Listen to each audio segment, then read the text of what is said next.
Hello and welcome back to another 1001 Beers You Must Try Before You Die. Thought I'd do a nice Saturday evening beer review before I go to bed, have a nightcap, and I thought I'd pick a really interesting beer that it looks like it's got some really interesting characteristics to it. This one is from the United States. I think I brought this back from America. I might have got it online, I can't remember. Things are hazy these days of where I got beers. First brew 2008, alcohol content. It says 5.5% in the book, but it is now actually 6.5, the bottled version, which I've got. And it's by The Lost Abbey, and it is Red Poppy Ale. It looks like an absolutely beautiful bottle. It looks very special. I don't think I've had any beers by The Lost Abbey before, but I could be incorrect. So it is one of these ones with a little twist and a cork. So let's crack this open, and then we'll talk about the beer.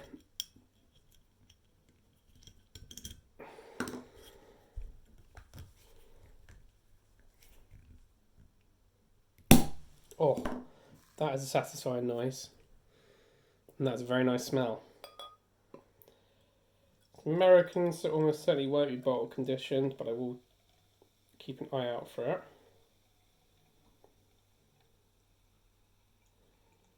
I have got exactly the same sort of glass as I got in the picture, so this should be the perfect glass for the beer. Yeah, nothing left at the bottom there. Brilliant. So that fits absolutely perfectly. So, talk about the bottle. Love the kind of curviness of there. They've really gone into a lot of effort there with the bottle design. So it's a Lost Abbey. It's got a picture of a red poppy, barrel aged ale with cherries and poppy seeds added. I like all those ingredients. So nothing else on here. It's from brewed and bottled by the Lost Abbey, San Marcos, California. Okay, put that to one side. Tasting notes: lovely ruby and brown in the glass, with aromas of sour dark fruit apparent from the start. Sweet caramel and red fruit flavours are quickly met with tart sour cherries and the pleasant notes of balsamic vinegar. Ooh, okay. I think I'm going to like this. With hints of wine, the oak and vanilla are subdued and delightfully complex. Well, this sounds right up my street. I like balsamic vinegar beers. And there's a lot in the text that talks about Rodenbach Grand Cru, which we have reviewed. Yeah, I think me and Quinn reviewed it in the Nags Head car park, or beer garden as they called it. So, this I can just smell the room for this. So let's have a look at it first of all. So almost no head, although I probably wouldn't expect it from this sort of beer.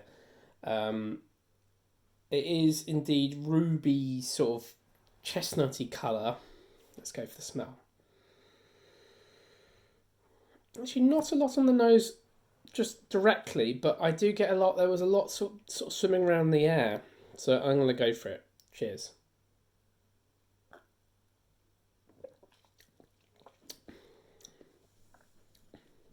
Delicious. That's great. It is sour, tastes a bit of cherry. It's like an aged creek, I would say, is the way I would describe this beer. Not getting any poppy seeds. I mean, that might just be a bit gimmicky, but it is nice and it's a lovely colour. It goes really well with the name, actually.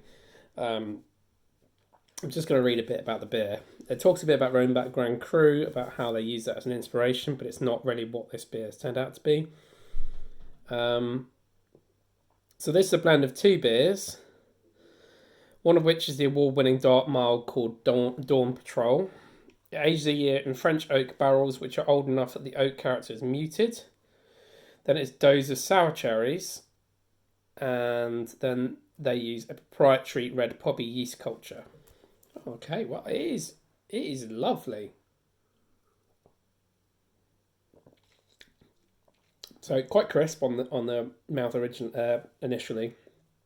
You get this kind of sour and tart hit, but it's not overly sour or tart. If you don't like sour beers, you won't like it. You have to like sour beers, and then you get almost like it's not a creek in the way that sometimes cherries can really hit you. It is a very mellow cherry taste, and then there's the aftertaste is very pleasant indeed.